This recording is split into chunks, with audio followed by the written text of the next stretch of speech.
visit and sit for a moment in the garden where I grew up. Is that what you call it now when you come? A visit? A visit is something a relative you don't know very well does once a year. Something you've just got to get through. This is different. This is you coming home, which you do 3 or 4 times a week. And when you come here, sit, have one, do what needs to be done, and then you go. That's just the way it is. So now I find you sitting, pretty sure something's wrong. Is this about Steve?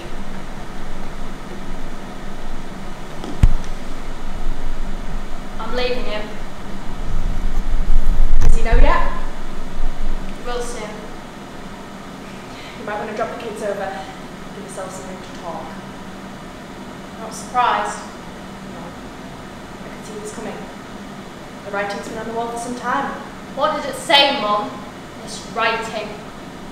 It said, I'm not happy, in big black letters. Don't! What? Make it out like you know more about my life than I do. I'm just saying. Let me be the expert on that at least. Someone woke up on the wrong side of the bed this morning. This was a bad idea. Don't you walk away from this.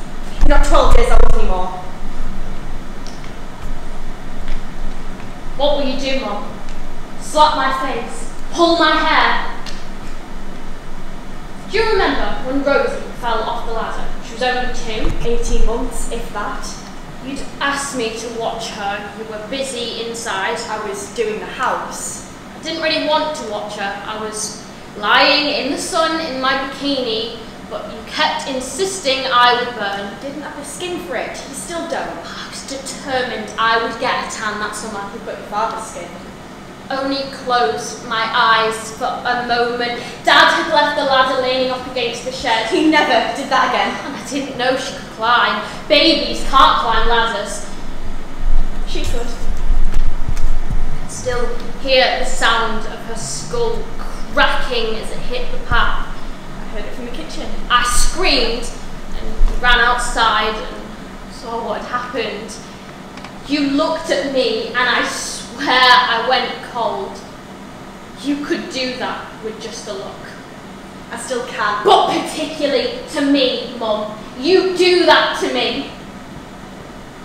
I went inside and I hid under the bed and you came after me. Oh, here we go. You came after me and pulled me from under the bed by my hair. You wouldn't come out. By my hair. I couldn't reach anything else. You tore the hair from my head. It's just a few strands. It was a clump with skin and then you slapped my face. I was in shock. I was angry. I was tired. 4 kids I had and 1 day a week to clean the house.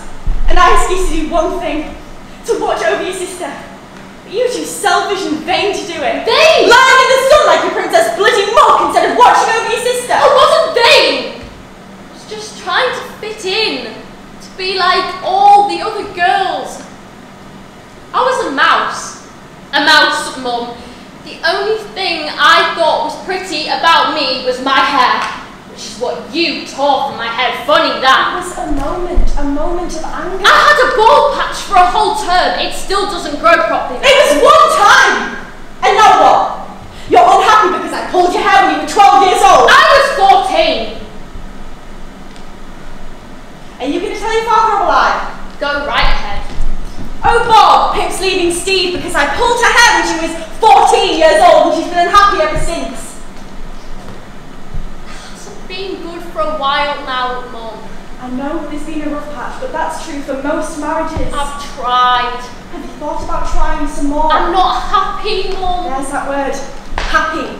As if that's the point of living. How does Steve feel about all this?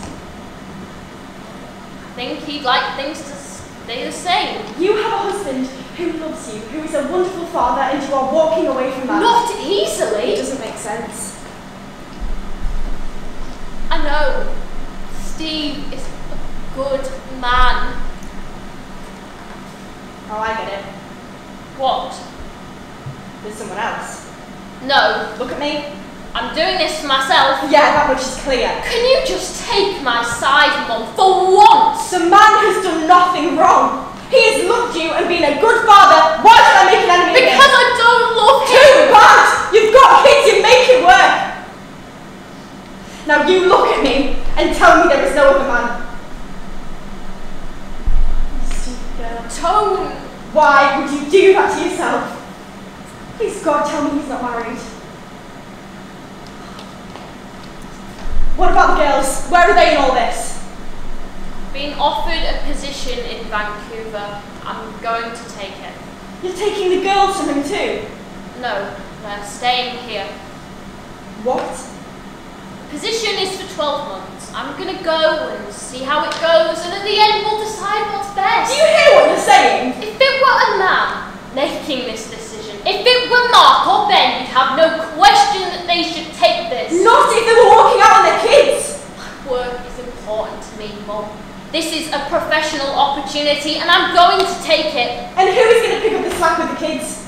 I've been a mother for 34 years, I'm over it. I'm not asking you to do any more than you already do. How is he going to manage for 12 months on his own? The same as I would if it were him going. No, because he'd have me and Dad. You know he would, night and day. And you have gone ahead on this, knowing we'll be there. Things don't have to stay the same. People work things out differently now, Mum. Steve is as good of a parent as I am. Those girls need their mother. Not if she is unhappy. You selfish bitch. Your happiness is not what matters here. You know what happens then, Mum. She will make sure her children are unhappy too. She will choose one. She will make sure she feels shit about herself. What happened, Pick? Did some guy bored with his wife like twice a week make you feel like you're more than a mouse? What is wrong with You are walking out on your kids! What's wrong with you, Christ, Pick? You know what you get when you treat a girl like a princess? You get a bloody princess! You are going to annihilate me. Toughen up! You're going to need you if you're planning to shack up with some Canadian for the winter.